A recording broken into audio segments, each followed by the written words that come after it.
ಬನ್ನಿ ಗುರುಗಳೇ. ಬನ್ನಿ ಗುರುಗಳೇ, ಈ ಮನೇಲಿ ಇಲ್ಲಿವರೆಗೂ ಕರ್ಕೊಂಡು ಬರೋದಷ್ಟೇ ನಿಮ್ಮ ಕೆಲಸ. ಇಲ್ಲಿಗೆ ಬಂದಮೇಲೆ ನಾವು ನೋಡ್ಕೋತೀವಿ.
ಈ ಮನೆ ಯಜಮಾನ ಯಾರು?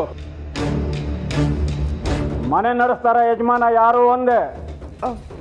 ಇವರೇ ನಮ್ಮ ಯಜಮಾನ್ರು, ಇವರೇ ಮನೆ ನಡೆಸ್ತಾ ಇರೋದು. ಆ ಮಡ್ಕೆನ ಎಲ್ಲಿಂದ ತಗೊಂಡು ಬಂದ್ರಿ? ಅಂಗಡಿಯಿಂದ. ನಿಜ ಹೇಳಬೇಕು. ಸತ್ಯ ಹೇಳಿದ್ರೆ ಮಾತ್ರ ಸಮಸ್ಯೆ ಬಗೆಹರಿಯುತ್ತೆ. ಅದು ನಾನು ಅಂಗಡಿ ಹತ್ರ ಹೋದೆ, ಅಂಗಡಿ ಬಾಗಿಲಾಕಿತ್ತು. ಅಂಗಡಿ ಮುಂದೆ ಈ ಮಡಕೆ ಉಲ್ಟಾ ಇತ್ತು. ಅಂಗಡಿಯವನೇ ಮರ್ತು ಹೋಗಿರ್ಬೇಕು ಅಂದ್ಕೊಂಡು ಆ ಮಡಕೆ ತಗೊಂಡು ದುಡ್ಡನ್ನ ಒಳಗಿಟ್ಬಿಟ್ಟು ತಗೊಂಡು ಬಂದೆ. ಈಗ ಮನೆಗಾಗಿರೋ ಸಮಸ್ಯೆಗೆ ಆ ಮಡಕೆನೇ ಕಾರಣ.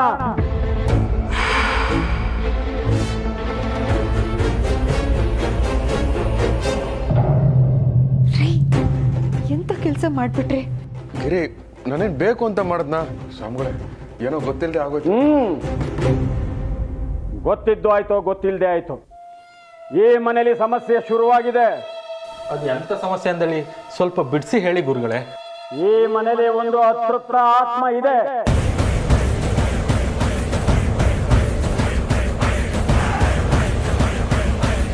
ಯಾರು ಹೆದರ್ಕೋಬೇಡಿ, ನಾನಿದ್ದೀನಿ.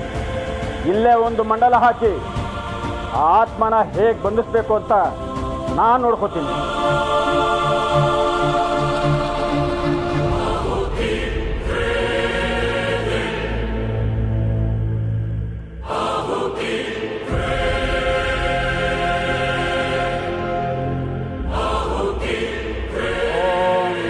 ಜ್ವಲ ಪ್ರಜ್ವಲ ಪ್ರಜ್ವಲ ಸಹಾಯ ಸಹಾಯ ರಕ್ಷ ರಕ್ಷ.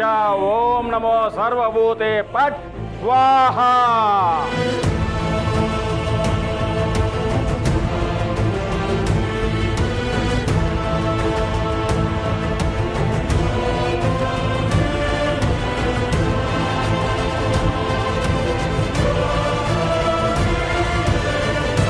ಓಂ ರಕ್ಷ ರಕ್ಷ ತ್ರಿಲೋಕ ಮೋಹಿನಿ ಸರ್ವಮುಖ ವಿಲಾಸಿನಿ ಪಟ್ ಸ್ವಾಹಾ.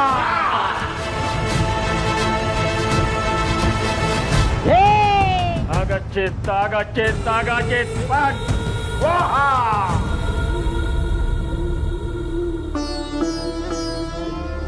ಓಂ ಸ್ವಾಹಾ.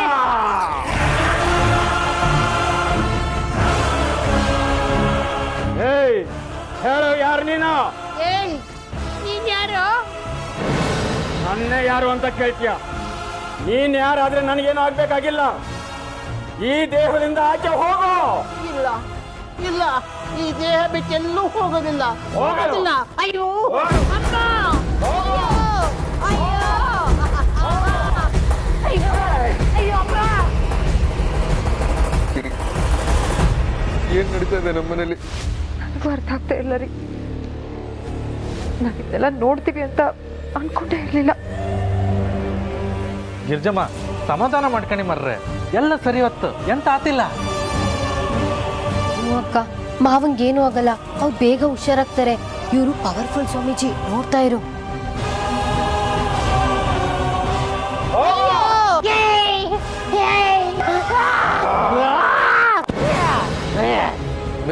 ನಿಮ್ಮ ಕೈ ಮುಗಿತೀನಿ, ದಯವಿಟ್ಟು ನಮ್ಮ ತಂದೆ ಹೊಡಿಬೇಡಿ.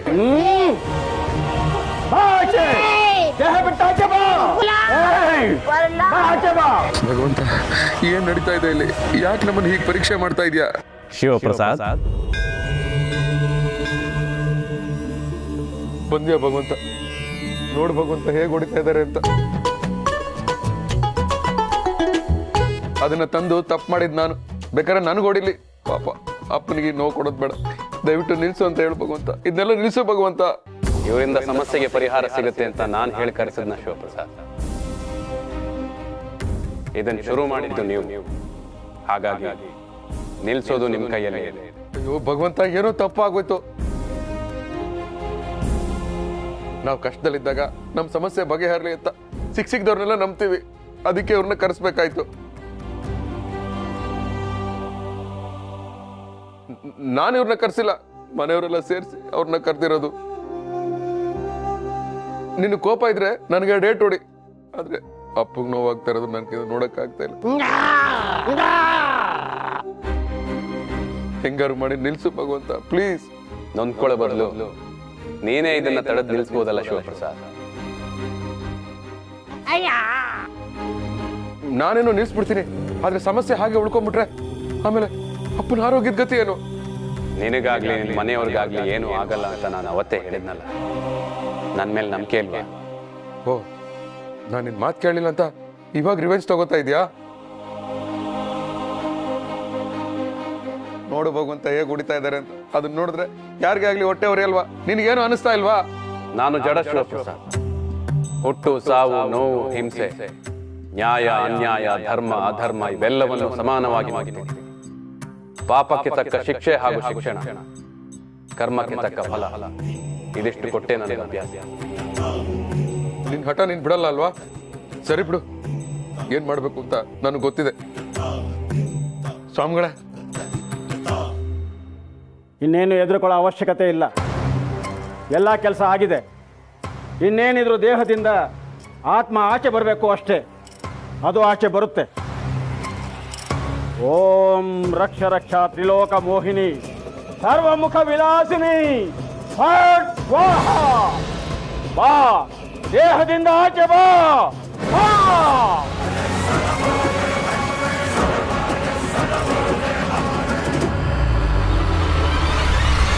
ಅಪ್ಪ, ಅಪ್ಪ,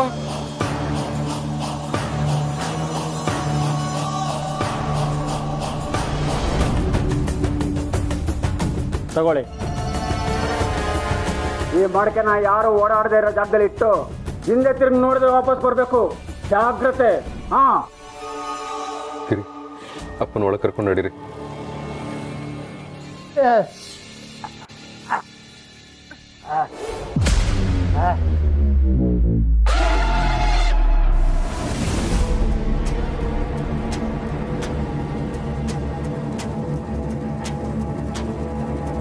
ಶಿವಪ್ರಸಾದ್,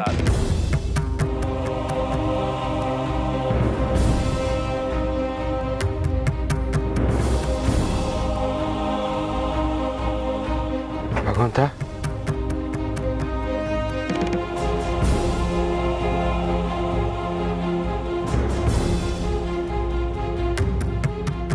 ನಿನ್ ಸಮಸ್ಯೆನ ಇನ್ನೊಬ್ಬರಿಗೆ ವರ್ಗಾಯಿಸಕ್ ನೋಡ್ತಿದ್ಯಾ? ಮತ್ತಿನ್ನೇನು ಮಾಡಲಿ ಭಗವಂತ? ನಿನ್ನೆಷ್ಟು ಬೇಡ್ಕೊಂಡೆ, ನೀನೇನು ಮಾಡಲಿಲ್ಲ. ಆದರೆ ಮಂತ್ರವಾದಿ ಆತ್ಮನ ಇದ್ರೊಳಗೆ ಹಾಕ್ಕೊಟ್ಟಿದ್ದಾನೆ. ಇದನ್ನು ತಗೊಂಡೋಗಿಡ್ತೀನಿ, ಅಲ್ಲಿಗೆ ನನ್ನ ಸಮಸ್ಯೆ ಸಾಲ್ವ್ ಆಗೋಯ್ತು. ನೀನ್ ಹಾಗೆ ಮಾಡೋದ್ರಿಂದ ನಿನ್ ಸಮಸ್ಯೆ ಬಗೆಹರಿಯಲ್ಲ, ಬದಲಾಗಿ ಇನ್ನಷ್ಟು ಅಮಾಯಕರಿಗೆ ಸಮಸ್ಯೆ ಆಗುತ್ತೆ. ಅಂದರೆ ದಾರಿಲಿದ್ದು ಮಡಿಕೆನ ನಿನಗೇ ಗೊತ್ತಿಲ್ಲದೆ ಮನೆಗೆ ತಗೊಂಡೆ. ಈಗ ಯಾರೂ ಓಡಾಡದೇ ಇರೋ ದಾರಿಲಿ ಅದನ್ನ ಇಡಕ್ ಹೋಗ್ತಾ ಇದ್ದೀನಿ. ಬೇರೆಯವರು ಇದನ್ನ ತಗೊಂಡೋಗಲ್ಲ ಅಂತ ನಿನ್ಗೆ ಅನ್ಸುತ್ತ? ನಿನ್ ಸಮಸ್ಯೆ ವರ್ಗಾವಣೆ ಆದ್ಮೇಲೆ ಇದು ಬಗೆಹರಿಯೋದು ಎಲ್ಲಿಂದ ಶಿವಪ್ರಸಾದ್? ಅದೆಲ್ಲ ನನಗೆ ಗೊತ್ತಿಲ್ಲ ಭಗವಂತ. ಯಾರು ಏನು ಮಾಡ್ಕೊಂಡ್ರೆ ನನಗೇನು? ನನಗೆ ನನ್ನ ಮನೆ ಮಾತ್ರ ಮುಖ್ಯ. ಅಪ್ಪನ ನೋಡಿದ್ಯಾ ಪಾಪ ಅವ್ರು ಹೇಗಾಗಿದ್ದಾರೆ ಅಂತ. ಅದನ್ನ ನೆನೆಸ್ಕೊಂಡ್ರೆ ಇನ್ಮೇಲೆ ಯಾವ ಸವಾಸನೂ ಬೇಡ. ನಾನು ನನ್ನ ಫ್ಯಾಮಿಲಿ ಚೆನ್ನಾಗಿದ್ರೆ ಸಾಕು ಅಂತ ಅನಿಸ್ಬಿಟ್ಟಿದೆ. ನೀನು ನನ್ನ ತಲೆಗೆ ಈ ಸಮಾಜ ಸೇವೆ ಎಲ್ಲ ತುಂಬಕ್ಕೆ ಬರಬೇಡ. ನನ್ನ ಸ್ನೇಹಿತ ಆಡೋ ಮಾತಲ್ಲ ಇದು ಶಿವಪ್ರಸಾದ್. ಯಾವ ವ್ಯಕ್ತಿ ಇನ್ನೊಬ್ಬ ವ್ಯಕ್ತಿಯ ಒಳಿತಿಗಾಗಿ ಯೋಚನೆ ಮಾಡ್ತಾನೋ ಅವನ ಬಗ್ಗೆ ನಾನು ಯೋಚನೆ ಮಾಡ್ತೀನಿ. ಯಾವ ವ್ಯಕ್ತಿ ಇನ್ನೊಬ್ಬನಿಗೆ ಒಳ್ಳೇದನ್ನು ಮಾಡ್ತಾನೋ ಅವನಿಗೆ ನಾನು ಒಳ್ಳೇದನ್ನು ಮಾಡ್ತೀನಿ. ಯಾವ ವ್ಯಕ್ತಿ ತನ್ನ ಬಗ್ಗೆ ಮಾತ್ರ ಯೋಚಿಸ್ತಾನೋ ಅವನ ಬಗ್ಗೆ ನಾನು ಯೋಚನೆ ಮಾಡೋದನ್ನೇ ಬಿಡ್ತೀನಿ. ಇದೇ ಪ್ರಕೃತಿಯ ರಹಸ್ಯ. ಭಗವಂತ, ನನಗೊಂದು ಡೌಟು. ಅಲ್ಲ, ಪ್ರತಿ ಸರಿ ನನ್ನನ್ನು ಧರ್ಮ ಸಂಕಟದಲ್ಲಿ ಸಿಗಾಕ್ಸಕ್ಕೆ ಅಂತಾನೆ ಬರ್ತೀಯ ನೀನು? ಇದು ಧರ್ಮ ಸಂಕಟ ಅಲ್ಲ ಶಿವಪ್ರಸಾದ್, ಆತ್ಮ ಸಂಕಟ. ಇದ್ರ ಒಳಗಡೆ ನೊಂದಿರೋ ಒಂದು ಹೆಣ್ಣಿನ ಆತ್ಮ ಇದೆ. ನೀನು ಮನಸಾರೆ ಕಣ್ಣು ಮುಚ್ಕೊಂಡು ಕಿವಿಗೊಟ್ಟು ಕೇಳಿ, ನಿನಗೆ ಅರ್ಥ ಆಗುತ್ತೆ. ನಂತರ ನಿನ್ನ ಅಂತರಾತ್ಮ ಏನ್ ಹೇಳುತ್ತೋ ಅದ್ರ ಹಾಗೆ ನಡ್ಕೊ. ಏನ್ ಹೇಳ್ತಾ ಇದೆಯಾ ಭಗವಂತ? ನಾನೊಬ್ಬ ಕಾಮನ್ ಮ್ಯಾನ್. ಆತ್ಮದ ಮಾತು ನನಗೆ ಕೇಳಿಸುತ್ತಾ? ಕೇಳಿ ನೋಡು ಶಿವಪ್ರಸಾದ್.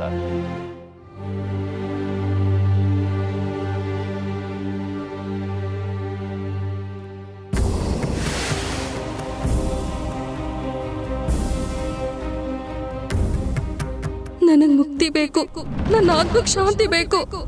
ನನ್ನನ್ನು ನೀವು ಹೀಗೆ ಬಿಟ್ರೆ ನಾನು ಅಂತರ್ ಪಿಶಾಚಿಯಾಗಿ ತಿರುಗ್ತಾನೆ ಇರ್ತೀನಿ. ನಿಮಗ್ ಕೈ ಮುಗಿತೀನಿ, ನಿಮ್ ದಮ್ಮಯ್ಯ ಅಂತೀನಿ. ನನಗೆ ಮುಕ್ತಿ ಕೊಡ್ಸಿ, ನನಗೆ ಮುಕ್ತಿ ಕೊಡ್ಸಿ.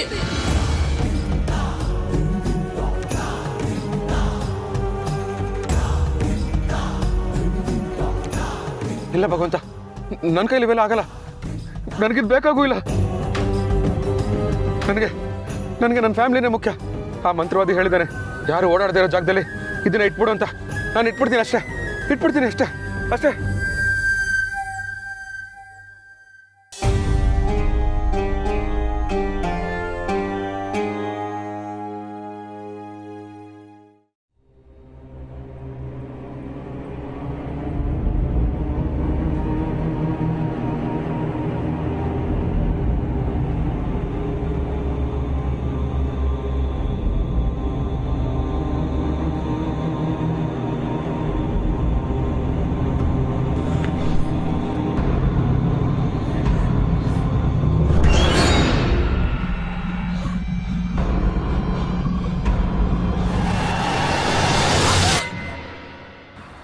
ನೋಡು, ನಿನ್ನ ಸಮಸ್ಯೆನ ಬಗೆಹರಿಸೋಷ್ಟು ದೊಡ್ಡ ವ್ಯಕ್ತಿ ನಾನಲ್ಲ. ದಿನ ನನಗೆ ಸಾವಿರಾರು ಸಮಸ್ಯೆ ಇರುತ್ತೆ. ಒಂದೇ ಒಂದು ಎಕ್ಸ್ಟ್ರಾ ಸಮಸ್ಯೆ ಬಂದರೂ ನಾನು ಪತ್ರಗುಟ್ಟೋಗ್ತೀನಿ. ಅಂಥದ್ರಲ್ಲಿ ನಿನ್ನ ಸಮಸ್ಯೆ ಚಾನ್ಸೇ ಇಲ್ಲ. ನನ್ನ ಕಡೆಯಿಂದ ನಿನಗೇನು ಹೆಲ್ಪ್ ಮಾಡೋಕ್ಕಾಗಲ್ಲ. ನನ್ನ ಕ್ಷಮಿಸ್ಬಿಡು. I am sorry.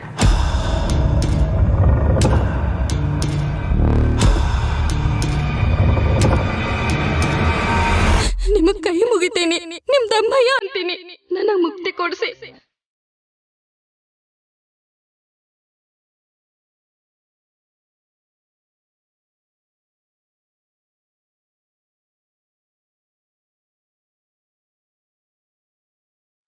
ಮನುಷ್ಯ ಜನ್ಮದಲ್ಲಿ ಹುಟ್ಟಿ ಎಷ್ಟೋ ಸಲ ಆ ಕಡೆನೂ ಹೋಗೋಕ್ಕಾಗದೆ ಈ ಕಡೆನೂ ಹೋಗೋಕ್ಕಾಗದೆ ಒದ್ದಾಡ್ತಿರ್ತೀವಿ.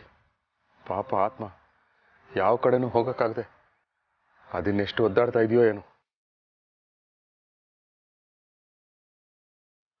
ಏನು ಮಾಡಲಿ? ಈ ಮಡಕೆನ ಯಾರು ಓಡಾಡದೇ ಇರೋ ಜಾಗದಲ್ಲಿ ಇಟ್ಟು ಹಿಂದೆ ತಿರುಗಿ ನೋಡದೆ ವಾಪಸ್ ಬರಬೇಕು. ಜಾಗ್ರತೆ. ಯಾವ ವ್ಯಕ್ತಿ ತನ್ನ ಬಗ್ಗೆ ಮಾತ್ರ ಯೋಚಿಸ್ತಾನೋ ಅವನ ಬಗ್ಗೆ ನಾನು ಯೋಚನೆ ಮಾಡೋದನ್ನೇ ಬಿಡ್ತೀನಿ.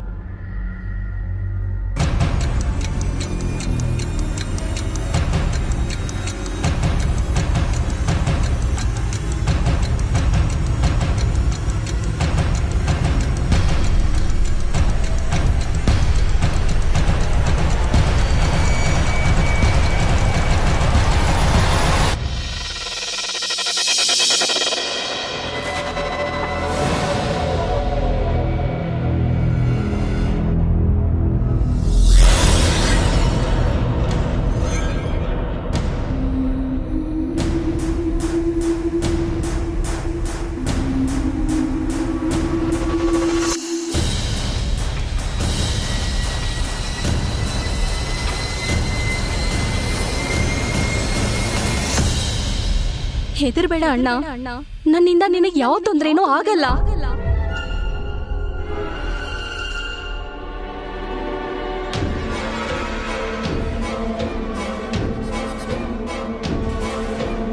ಯಾರಮ್ಮ ನೀನು? ಏನೇನು ಕಥೆ? ನಾನು ನಂದಿನಿ. ಚಿಕ್ಕ ವಯಸ್ಸಿಂದನೂ ನಮ್ಮ ಮನೆಯಲ್ಲಿ ಓದು ಓದು ಅಂತ ಒತ್ತಾಯ ಮಾಡ್ತಿದ್ರು. ಹಾಳಾದ ನನ್ನ ತಲೆಗೆ ಈ ಓದೇ ಹತ್ತಲಿಲ್ಲ. ಆದ್ರೂ ಹೇಗೋ ಓದಿ 1 ಡಿಗ್ರಿ ಪಡ್ಕೊಂಡೆ. ಆದ್ರೆ ನಮ್ಮ ಮನೆಯಲ್ಲಿ ಮದುವೆ ಮಾಡಿಸಿದ್ರು. ನನ್ನ ಗಂಡ PhD ಹೋಲ್ಡರ್, ನನ್ನ ಹೆಂಡತಿ ಸಿಂಗಲ್ ಡಿಗ್ರಿ ಆಗಿದೆ. ಮರ್ಯಾದೆ ಹೋಗುತ್ತೆ ಅಂತ ಮುಂದೆ ಓದು ಓದು ಅಂತ ಒತ್ತಾಯ ಮಾಡಿದ್ರು. ಎಕ್ಸಾಮಲ್ಲಿ ಫೇಲ್ ಆದ್ರೆ ಮನೆಯಿಂದ ಆಚೆ ನಿಲ್ಲಿಸ್ತಿದ್ರು. ನಾನ್ ಹೆತ್ತ ಮಗುನ ನಾನು ನೋಡ್ಬೇಕಂದ್ರೆ ಎಕ್ಸಾಮಲ್ಲಿ ರ್ಯಾಂಕ್ ಬರಬೇಕು ಅಂತ ಹೇಳ್ತಿದ್ರು. ಆದ್ರೆ ನಾನು ಎಕ್ಸಾಮಲ್ಲಿ ಫೇಲ್ ಆದೆ ಅಣ್ಣ. ಈ ವಿಷಯ ಮನೇಲಿ ಗೊತ್ತಾದ್ರೆ ನನ್ನ ಮನೆಯಿಂದ ಆಚೆ ಹಾಕ್ತಾರೆ. ನನ್ನ ಗಂಡ ಡಿವೋರ್ಸ್ ಕೊಡ್ತಾರೆ. ಹೆತ್ತ ಮಗುವಿಂದ ದೂರ ಆಗಿ, ಗಂಡನಿಂದ ದೂರ ಆಗಿ ಬದುಕಕ್ಕಾಗಲ್ಲ ಅಂತ ನಾನೇ ಆತ್ಮಹತ್ಯೆ ಮಾಡ್ಕೊಂಡೆ.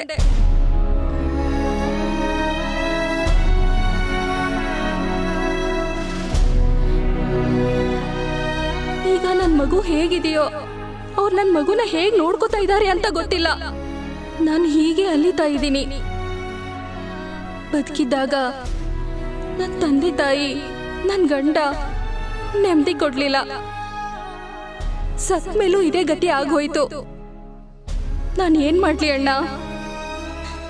ಇದ್ ನನ್ ತಪ್ಪ ಹೇಳಿ?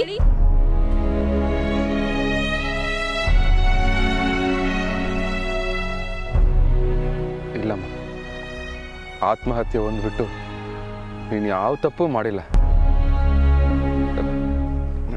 ನೀನೇನು ಹೆದರ್ಕೋಬೇಡ. ನಿನಗೆ ನಿಮ್ಮ ಯಜಮಾನರನ್ನ, ನಿನ್ನ ಮಗುನ, ನಿಮ್ಮ ತಂದೆನ ನೋಡಬೇಕು ಅಂತ ಅನಿಸ್ತಾ ಇದೆ ಅಲ್ವಾ? ನಾನು ಪ್ರಯತ್ನ ಪಟ್ಟು ಕರೆಸ್ತೀನಿ. ನಿಮ್ಮ ಯಜಮಾನರ ಹೆಸರು?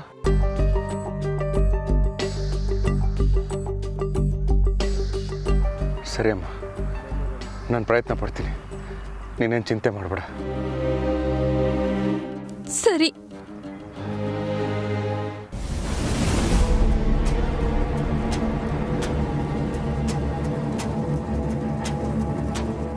ನಮಸ್ಕಾರ ಸರ್, ನಾನೇ ನಿಮಗೆ ಕಾಲ್ ಮಾಡಿದ್ದು. ಸರ್, ಎಲ್ಲಿ ಸರ್ ನನ್ನ ಹೆಂಡತಿ? ಅವ್ರು ಬದುಕಿದ್ದಾಗಲೇ ಇಷ್ಟೊಂದು ಕಾಳಜಿ ತೋರಿಸಿದ್ದಿದ್ರೆ ಈಗ ಬದುಕಿರೋರೋ ಏನೋ. ಬನ್ನಿ ಸರ್.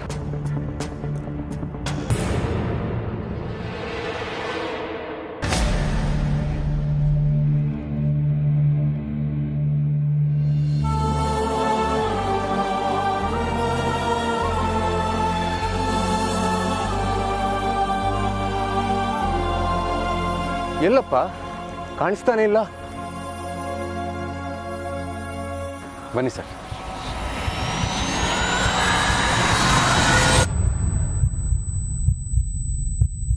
ಎಲ್ಲಪ್ಪ ಅವಳು? ಓದಿದ್ರೆ ಮಾತ್ರ ಮಗಳು, ಇಲ್ಲಾಂದ್ರೆ ನೀನು ನನ್ನ ಮಗಳೇ ಅಲ್ಲ ಅಂತ ಹೇಳಿದ್ರಲ್ಲ ಸರ್. ಈಗಲಾದರೂ ಪ್ರೀತಿಯಿಂದ ಮಗಳೇ ಅಂತ ಕರೀರಿ. ಖಂಡಿತ ನಿಮ್ಮ ಮಗಳು ಕಾಣಿಸ್ಕೋತಾಳೆ.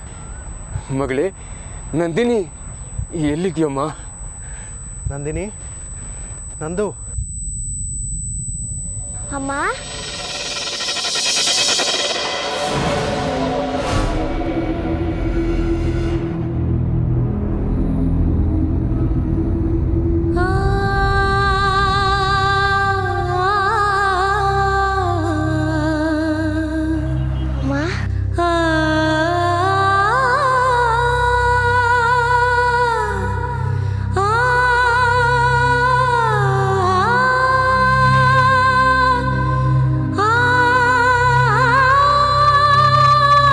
ನಂದಿನಿ, ನೋಡು ನಿನ್ ಮಗು.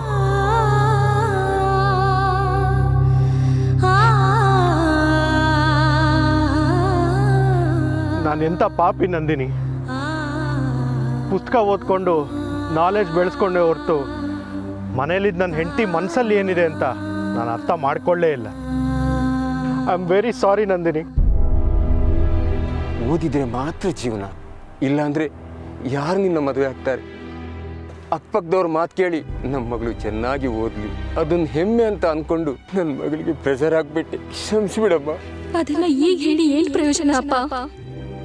ನನ್ನ ಹಣೆಯಲ್ಲಿ ಹೀಗಾಗ್ಬೇಕು ಅಂತ ಬರ್ದಿತ್ತು, ಆಯ್ತು.